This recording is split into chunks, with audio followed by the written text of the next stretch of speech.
Seminole Sidelines on a Monday afternoon. Hope you had a great weekend, a great weekend for Florida State football, routing Virginia Tech 34-14. We'll have some final thoughts there with Nick Carlisle. I'm Bob Ferrante. First, we want to do some unpacking of the injury report, so to speak, as Mike Norvell talked to us Monday morning. A little bit of a different week schedule-wise with this being a Friday night game. We have not talked to the coordinators yet. Tony White, Gus Malzahn will be coming up on Tuesday. So more thoughts there when we talk Wednesday on Front Row Knowles with Tom Block and Keith Jones. But Nick and I want to hit on some injury-related news, and then we'll get into a little bit of NC State discussion too. Maybe this whole bowl discussion, will Florida State pull it off, finally ending that road slide on Friday night at Raleigh. But Nick, I think the first I want to hit on is the news of the day. Jabril Rawls was not on the depth chart. That's an immediate red flag for us to understand that Mike Norvell understands something about that player's status. Unfortunately, Jabril is out for the remainder of the season. He did not play against Virginia Tech due to an injury. I think in transparency now, I can say after the Clemson game, he walked out of the locker room with one of his arms in a sling.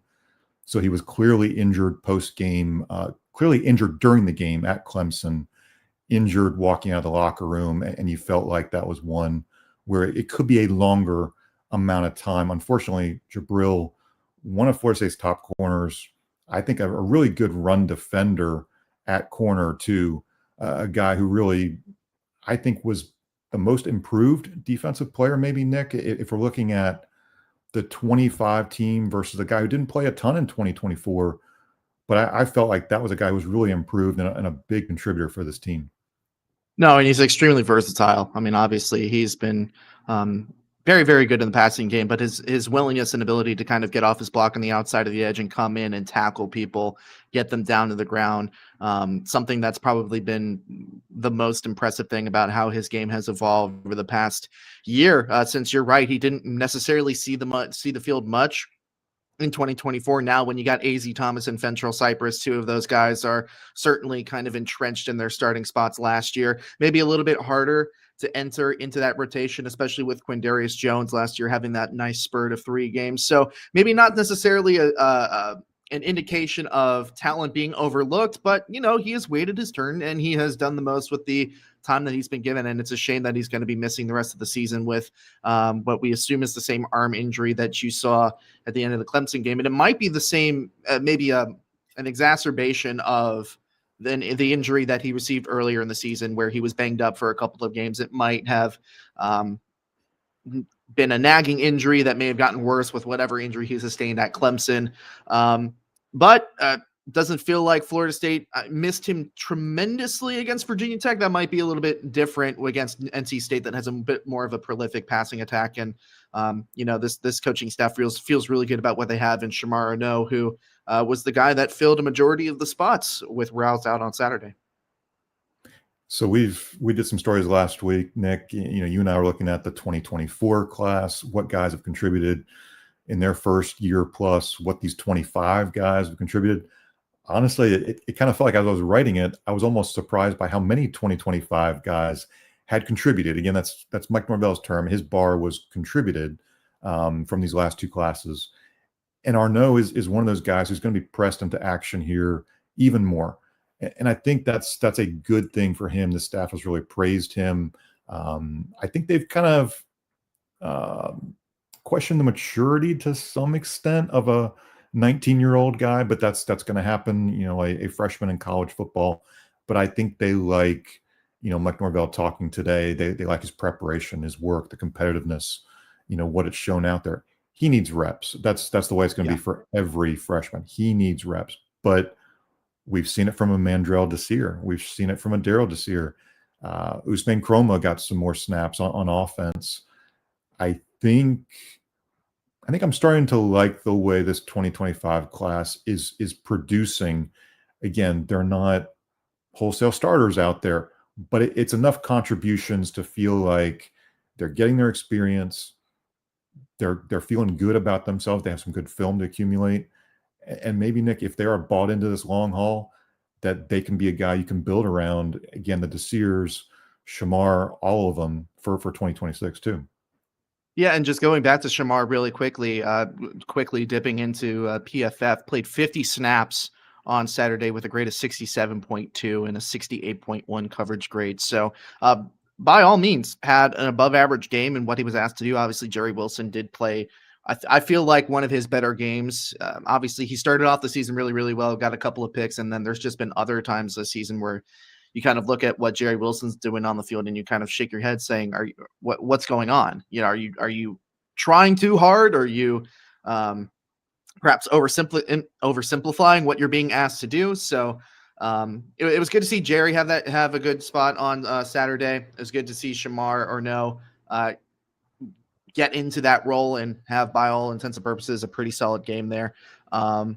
Trying to look at who else maybe would have filled that. It looks like it was primarily Wilson and Arnaud that filled that gap, and then obviously Edwin Joseph and Little at the safety spot. But no, it's really exciting seeing those guys continue to flourish. And you know, we talked to Mandrell today, and I think something that the Seminole fans are going to be really excited to hear is the fact that he said that he loved it here and he doesn't feel like he's going to be going anywhere. Now, with the coaching changes that could be on the horizon, we'll see, but it's good to have a young player that actually is invested and loves Florida State and fully intends on staying and building something for the future. And you get two of them, obviously, with his brother Daryl. So very good to see, very exciting to see some of these 2025 guys continue to develop and see more and more of them be hits. Yeah, I think what you see is what you get from Mandrell Desir. I think there's a no nonsense demeanor about him. I think he very much expected to contribute in this way. I believe he's had 4 sacks, in these last 4 games. So we're starting to see him pop up consistently in how he puts pressure on the quarterback and gets home, obviously forcing, that turnover with the sack and strip of Kyron Drones there in Saturday's game too.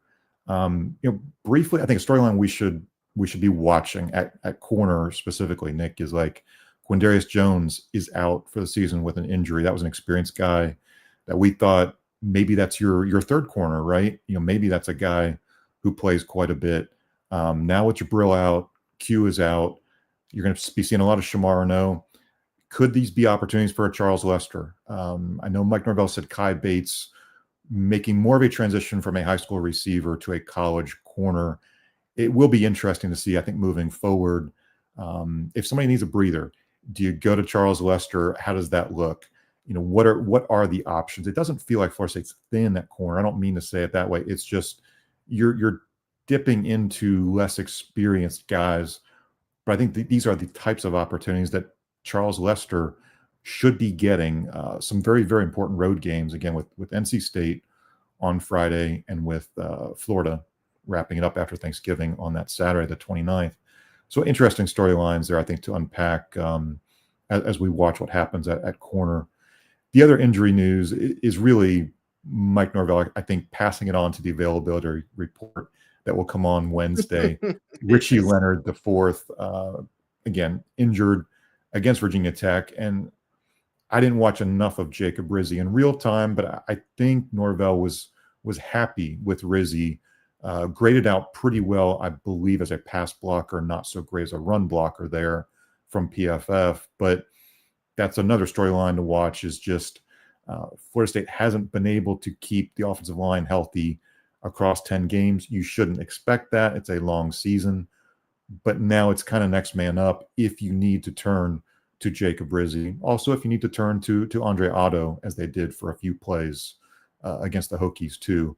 So I think that kind of wraps up the injury news on a Monday, as Mike Norvell talked, as Mandrell Desir talked. Where do we want to shift next? Do we want to go to just, I guess, final thoughts on Virginia Tech, Nick? And I think a lot of positives to unpack. Maybe we'll unpack a couple positives. I do want to hit on the run negative, giving up so many yards on the ground to a one-dimensional Virginia Tech offense. But maybe let's start with, I think Deuce Robinson, the appreciation needs to, let's start there. He's one of 13 semifinalists for the Biletnikoff Award. That was announced by the Tallahassee Quarterback Club Foundation also today. He's one of 13 semifinalists. If he is a finalist, which might be a long shot, he could be at 1,000 yards by Friday night, right? He's at, I think, 948 now. Nobody in Florida State in the last 25 years since Snoop Minnis has been a Biletnikoff finalist. It's been a while. I don't know if Deuce Robinson is among the top three in the nation. I know there's a guy in Ohio State who's among those top three. But man, Deuce Robinson has done a lot of things, and he's made a big difference as far as stretching the field, making the run game go. I realize he's had the drops, Virginia Tech. He wants that touchdown, those kind of fades into the end zone. But Nick, it feels like Deuce is the guy that makes a lot of this offense go, and just have to appreciate how much he's done for this team this year. No, and I would kind of shudder to think of where this offense is without Deuce Robinson in it. Obviously, it's no secret. I mean, I know this is Gus Malzahn's offense, but Norvell really likes having that big receiver that can be that downfield threat, and combining that with what Gus wants to do offensively. Obviously, inside zone, play action. He said this numerous times at the beginning of the season. You're going to want to have a deep threat out there, and maybe Deuce Robinson isn't the burner that maybe a Mekhi Danzy is, but he's definitely, with that height, a guy that's going to be able to win you a lot of jump balls. And I think not only does Gus know that, Tommy Castellanos certainly knows that. And, I don't know necessarily what the benchmark is in terms of reaching, of being a finalist for that. But I mean, Deuce Robinson has had 100 yards receiving in 3 straight games, and this would be his 5th game this season having over 100 receiving yards. And just the form that he's had recently, especially down the stretch in what you would describe as adverse circumstances. Deuce Robinson, just the person that he is, would never show any signs of quitting midseason, right? But the fact that he has pushed through that adversity, pushed through everything surrounding the program and what's going to happen with his head coach. Obviously, maybe the fact that he's probably going to go to the NFL at the end of the season has a lot to do with that, but he's turning out his best performances of the year in back-to-back weeks. And he is becoming that consistent deep threat. He's becoming that matchup nightmare that I think defensive coordinators across the country were very well noting, but it didn't always come into fruition. Especially in some of those mid stretches of games in the middle of the season. I really shudder to think what this offense looks like without Deuce Robinson. Not to say that there weren't other contributors, but it was very impressive. And to touch on another thing that you talked about, something that's kind of rearing its ugly head again, is the lack of run stopping ability that this defense has had. That's not a great Virginia Tech offense. They mostly do want to run the football. You had to have known that going into the game, and it did feel like they were able to hit on some of those explosives. And granted, I don't know what you think, Bob, but this game, in the Virginia Tech game, to me felt a lot like Wake Forest, in the sense that maybe Virginia Tech is a better quality. I don't know. It's kind of weird to judge opponents against each other, especially in the ACC this year, where it seems kind of like everybody's packed in the middle. Everybody's a little bit up and down. But it felt very similar to the Wake Forest game, where Florida State really felt like they were feeling themselves out in the first 15 minutes of the ball game. Now, a little bit different in the sense that they only had 3 possessions on Saturday in comparison to whatever it was against Wake Forest. But it feels like whenever Florida State gets past that first 15 minutes and they're not down by two touchdowns, they feel like they're going to win the football game. And then it feels like from there on out, the game is well managed, well controlled, and I don't think that they played their best on Saturday, but it felt very similar in that aspect. And I think a lot of that is they settle in on themselves, and they're able to get a little bit more momentum on offense, and you can exploit some of the defensive tendencies and be able to use guys like Deuce Robinson, who are obviously just having a real good run of form. You're right. It's 4 straight games now. Florida State has not scored a point in the first quarter, touchdown or field goal. Yeah. And there are reasons for it. There are some misplays being left out there on the field. And that's tough. Those aren't the starts you want to see, especially when I think Gus Malzahn said that they script out the first 11 or 12 plays. I think he said that at the quarterback club when we were watching him, that, they're very intentional what they want to do. We saw it up at Clemson. We're watching pregame, and he is walking the quarterbacks across the field with Tony Tokars, and very much even from one hash mark to the other, it's almost like he is just in advance playing some type of checkers or chess in how he's showing the quarterbacks what he wants to do. And then you see that first quarter doesn't unfold in the right way. It's a weird kind of thing from this team, especially when you've got, I'd say, enough veteran guys on offense. So you have a quarterback who's now in his third year as a starter. You have a veteran offensive line. You have enough experience at receiver and tight end and running back to make drives function early. You practice them, you rep it. It's just not coming to fruition.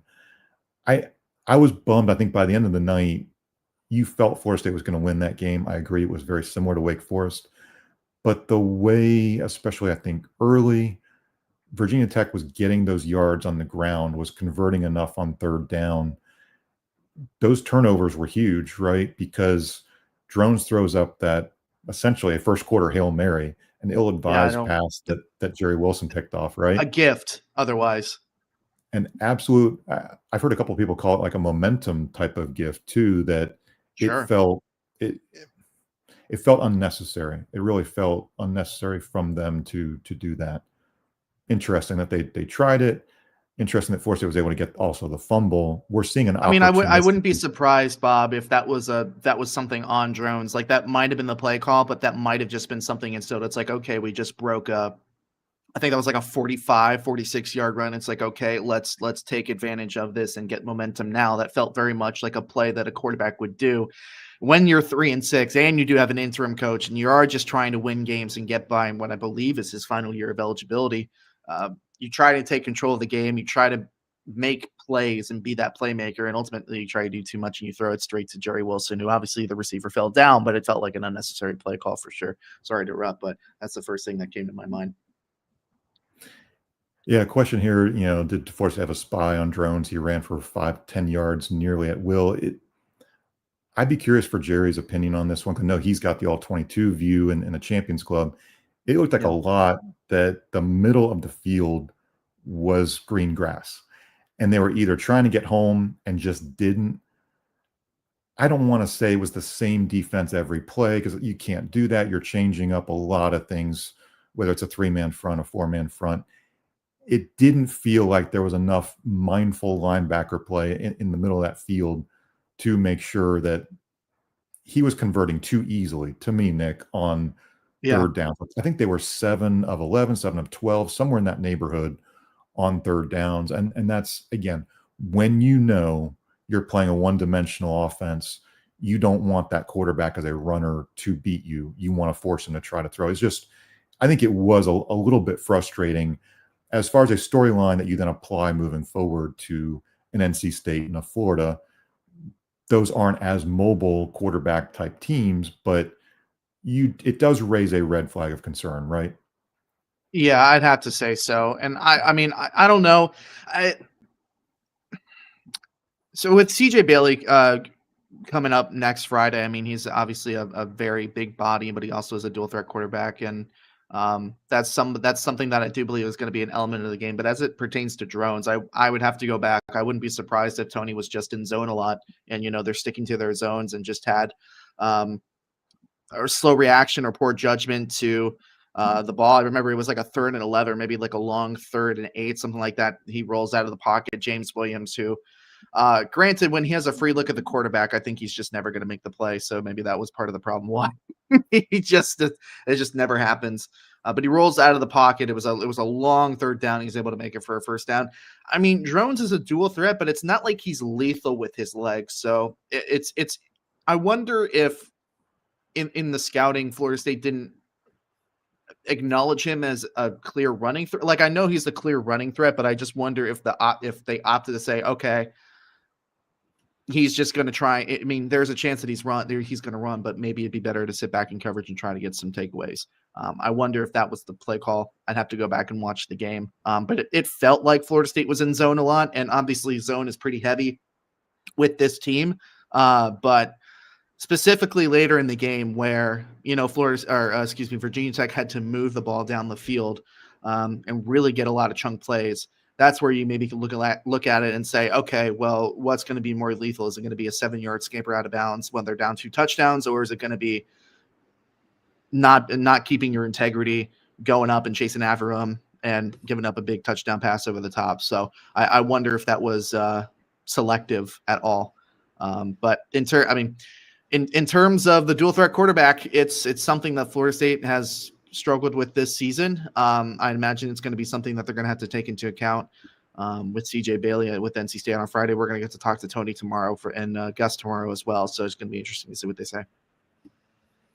Yeah, again, Virginia Tech 8 of 12 on third downs. Of course, Florida State had the 2 stops on fourth downs, both times wrapping up drones short of the marker. So it felt bend but don't break. And again, you like to see Florida State create those turnovers. That's been a positive. Another fumble recovery that ends up landing in Florida State's direction, which is a positive. Before we go into the bowl discussion, I have a lot of confidence in Jake Weinberg. He's now missed 2 field goals that were pretty short. A 40-yarder up at Clemson, first drive coming out of halftime. One that could have brought, I think, some much-needed momentum. They were down 18-7 at that point. You get it. It's 18-10. You feel like you're a touchdown away with that 2-point momentum lost there. Missed a field goal early. I believe it was 34. It was pretty close in. Not consequential to the final score. With Florida State winning by 20, they're not going to change kickers. I'm not suggesting that here, but it feels like a question mark. Where is he with his confidence? Where is he with his mechanics? Is he trying something a little bit different? Did he just kind of push it? It didn't feel like the one at Clemson was particularly close, if my memory's right. But this is kind of an interesting storyline as we go into 2 road games. Does this staff go for it on fourth down? Do they put Jake back out there to kick with him? We will see how that plays out. But an interesting, I think, storyline of discussion. How's he kicked at practice? Who knows? That's one that the coaches are going to evaluate. We're not out there, right? It's an interesting thing. They're going to be watching him and testing him. And I think from experience, we know Mike Norvell is going to be leaning over him and watching those kicks and putting a lot of pressure, putting a lot of crowd noise on him to make sure that that Jake is well prepared, because it is a little bit different going up on the road. The noise, how you just kick off the turf. I mean, it is a little bit different there. The Indian burial ground underground, underneath the Piss Palace, whatever they have conjuring up over there. You know, could also play. Just saying, could play a factor. It's weird to keep discussing that it's been 3 straight losses for Florida State at Raleigh, but it's been just a place that's miserable for this team. And NC State has a crazy home field advantage. It's tight sidelines, little bit of drinking pregame, in-game, halftime, back out. You can go out to your car and drink and come back in. That's kind of well known around ACC circles. If you've never been to Raleigh, it's a really tough place to win. I think it creates a home field advantage. It's probably worth more than just that 3 points that I think a lot of college teams get by the odds makers. I think you could say Raleigh's worth a little bit more there. Hey, we'll take a quick break. We'll talk about bowl eligibility, maybe a couple other topics on Osceola Seminole Sidelines. We'll be back in 30 seconds. Hey Seminole fans, Alumni Hall is your ultimate FSU shopping experience and has moved to a new location off Timberlane Road in Tallahassee. Shop FSU gear from Nike, Champion, New Era, Yeti, and more. Alumni Hall has Seminole gear for the entire family, plus accessories and gifts. Spend $150 and you'll earn $10 off your next purchase with their Hall Pass rewards. Stop by their new location on Timberlane Road near REI or shop anytime online at alumnihall.com. Alumni Hall, where Seminole fans shop. All right, back on Seminole Sidelines, Nick Carlisle, Bob Ferrante. Appreciate y'all watching. Again, if you want to subscribe to the Osceola, jump in now, 31% off the annual subscription rate. It's under $70 for a year, and it's really a good deal. We're covering the last 2 Florida State football games. We've obviously got the recruiting calendar is different. Signing day is on December 3rd, so it's going to hit a little bit earlier. The transfer portal will be open January 2nd. So everything that you want to know as far as roster construction and what's going on with Florida State football. The basketball teams are both playing really well, off to a good start. Women lost on Sunday, but still, I think, high hopes for what they can accomplish on the court with that new look roster. So check us out. Go to theosceola.com. You can subscribe to our free morning emails. You can also get access to all of our subscriber content in our message board. Again, go to theosceola.com. Yeah, all right, couple of commitments potentially coming in the next coming days. Their Florida State's last official visit weekend was on Saturday. So unless somebody's coming in on a midweek official visit randomly, which I don't think they would do that with the team traveling to Raleigh on Friday, and then obviously having it be Thanksgiving next week. I think that's probably it in terms of guys that they're going to get on campus. So a couple of big names, obviously Cameron Wilson, one of them, who's been courted by Florida State for a long time. He was on his official visit. A couple of commits, obviously, that were having their official visits. So good to Florida State to play some defense, but a lot of edge rushers coming in on Saturday, and I think Florida State trends well for a couple of them. So be on the lookout for some potential commitments to Florida State, despite everything that's going on with the coaching. And obviously, if Mike Norvell gets fired, decommitment season may prove to be extra volatile this year. So maybe some decommitments coming if there's any coaching changes before early signing day. Regardless, you're going to want to stay tuned into the Osceola for all that news when it happens. So we're 2 weeks and 2 days away from that early signing window starting again, December 3rd. It's a Wednesday. I believe it still goes through that Friday. But again, that Wednesday, December 3rd, is the busiest active day for the high school prospects to make their decisions and sign. So I think we're to the part of that program where I've been wrong consistently all year. So I'll put myself out there. I have picked Florida State to win road games at Virginia, at Stanford, and at Clemson. I'm 0 for 3. Yeah. Does it happen this week? I think I picked Clemson 31, FSU 30. I know you picked Clemson to win. I do recall that, yes. I think I probably picked – did I? There's no way that I picked against Mike Norvell at Stanford. Maybe I did. I don't know. I'd have to go back, but I know I'm at least 1 for 3. Not that this counts for anything special. I mean, I'm kind of not getting a prize at the end of the season from Jerry, like a bonus pay for getting anything else right. But yeah. So the slide is 2 years. So the slide in the ACC is 2 years. The slide in road games is Florida 2 years ago. It's been a while, and I've been wrong 3 times now.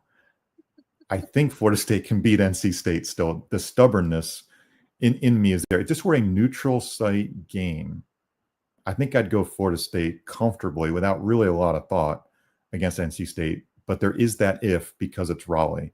Early in the week, Nick, but where do you stand on this one so far? Conflicted, because there's a part of me that feels like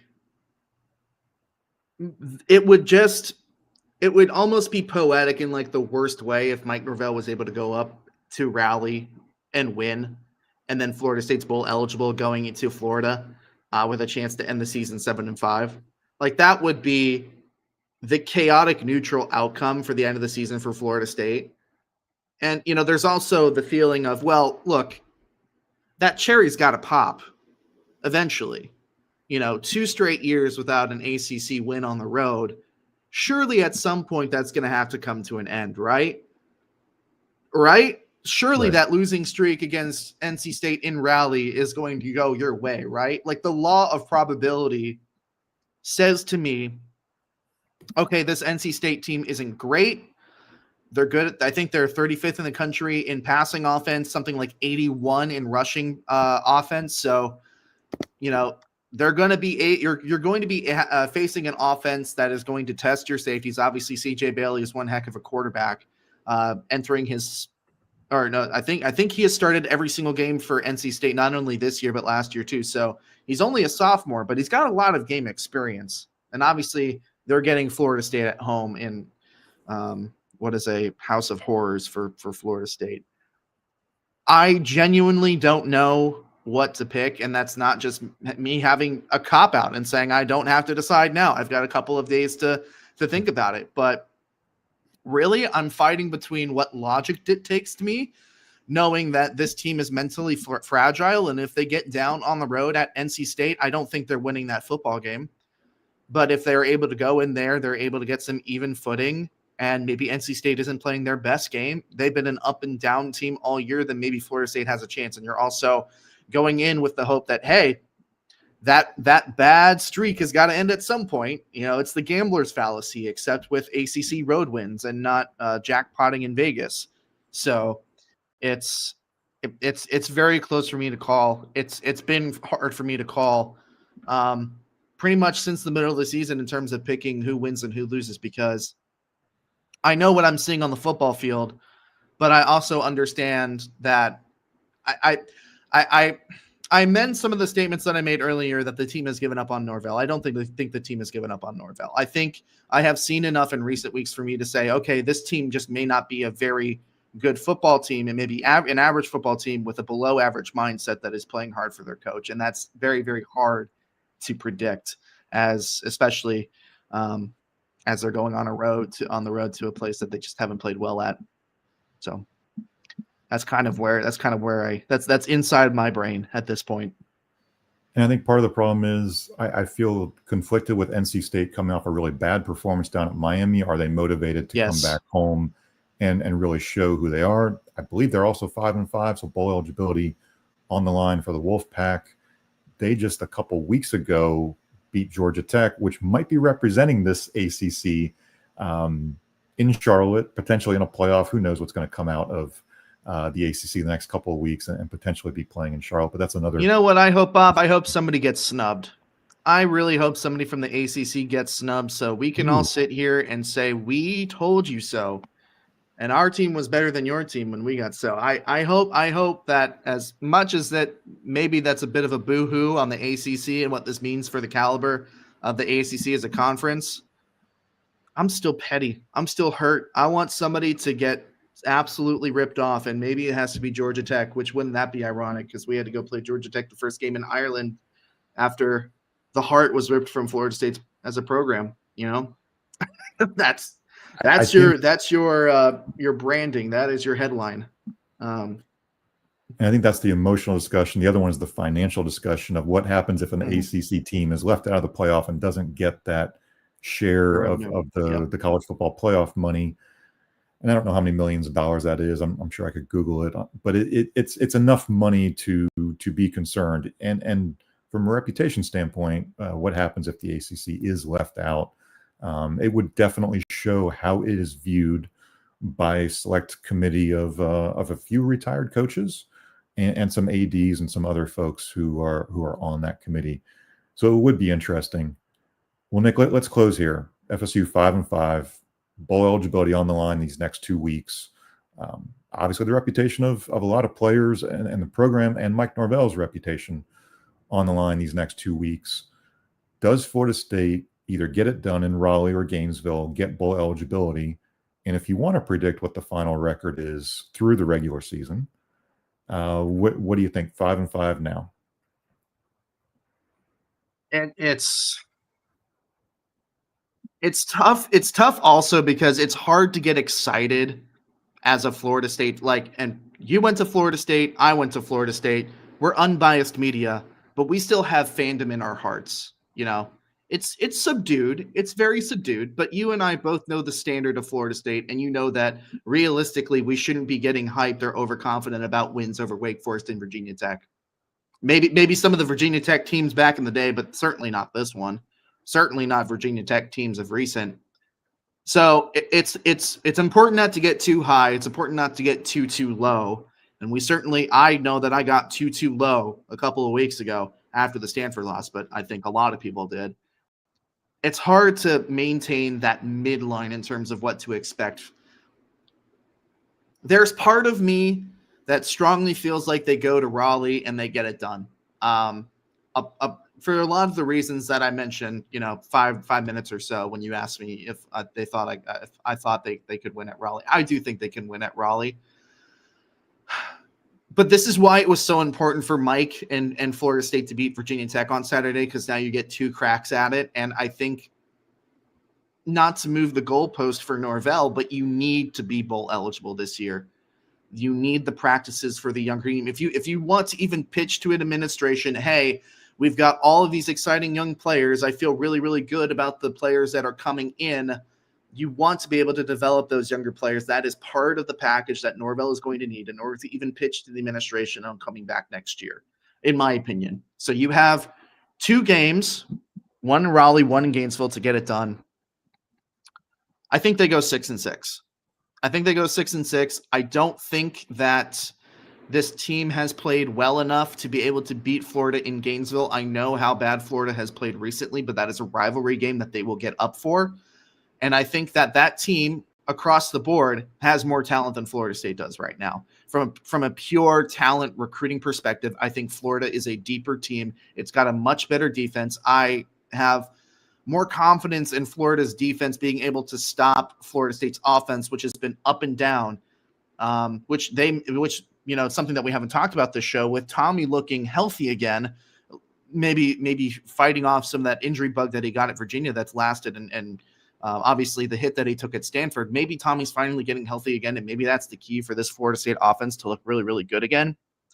But I have more confidence right now in Florida's defense being good and stopping a Florida State offense that has been inconsistent than I do of Florida State being able to go into Gainesville and basically be able to beat that Florida team on the road in a very hostile environment when this team is mentally fragile already. So I think there's a good chance that they go and they beat the streak. They quell the streak at NC State, and that's a very tough sell. I know, like, coming out of my mouth, like, how tough of a sell that is. I think there's a good chance they get it done in Raleigh. I think they would probably lose in Gainesville to end the season. And it becomes the most difficult decision of the current administration's tenure at Florida State. You have a Mike Norvell team that is bowl eligible. They did look better in the bookend of the season, but some unforgivable losses. You did make it to bowl eligibility, but you lost to all of your rivals. But you did beat Alabama. So it's literally just a long sheet list of pros and cons. I think they get to 6-6, Bob. I have a hard time convincing myself that they win in Gainesville, but I am sipping on some of the Kool-Aid that they may be able to go up to Raleigh and get a win and get to 6-6 and go to a bowl game. I'm with you on 6-6. I think, again, I've thought about this probably every day since the Stanford loss. I've thought, how did this team lose to Stanford? I will ask myself while I'm driving, while I'm doing errands, chores around the house, even sometimes writing in the middle of a story, I think to myself, how did these guys lose to Stanford? It's an unforgivable loss. It's unforgivable. The 2-5 in the ACC is something that just, in addition to the Stanford loss, I think it just sticks with a lot of us in the media who cover the program and have to analyze the pros and the cons of what we've seen. I think for you as a fan watching it, I think you probably feel the same way. I'm going 6-6.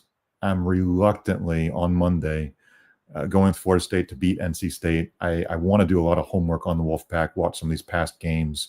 It didn't look good against Miami, but I do fear what that team could look like at home. Again, just having beaten Georgia Tech a couple Saturdays ago definitely sent quite the message, I think, in a chaotic ACC where anything can happen. I think it did show you what NC State's capable of for sure.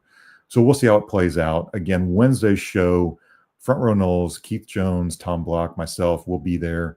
Again, you can listen to that in Tallahassee noon, 93.3 FM. Again, it'll be on the Osceola's YouTube channel after 3 o'clock. We'll have the full show there. Like, subscribe to these videos. If you want to comment, you want to tell us if you think Florida State's going to be 6-6, make a bowl. If you have a really good thought on NC State or Florida, why Florida State wins or loses, I'd be curious in the comments section. Give us your thoughts. Let us know. Again, we'll be back Wednesday. Check us out on theosceola.com. We got some stories up on all kinds of topics. I was able to connect with Earl Pritchard, Ethan's dad, on Saturday pregame. Earl just saying some really good things about his son, his recovery, what his plans are coming up, hopefully walking in January, and then going to class and potentially playing football again. So I think that's the best news, honestly, that came out of the weekend. Yes, a win, but to see a smiling Ethan Pritchard on social media on Friday when he returned to practice, and then seeing him Saturday at the Legacy Walk, walking out with Mike Norvell and the players, was really, really cool. That was a good moment for him. I think a good moment for the Seminoles. Well, again, appreciate Nick Carlisle jumping in here on the Osceola Seminole Sidelines. I'm Bob Ferrante. We will see you Wednesday. Take care.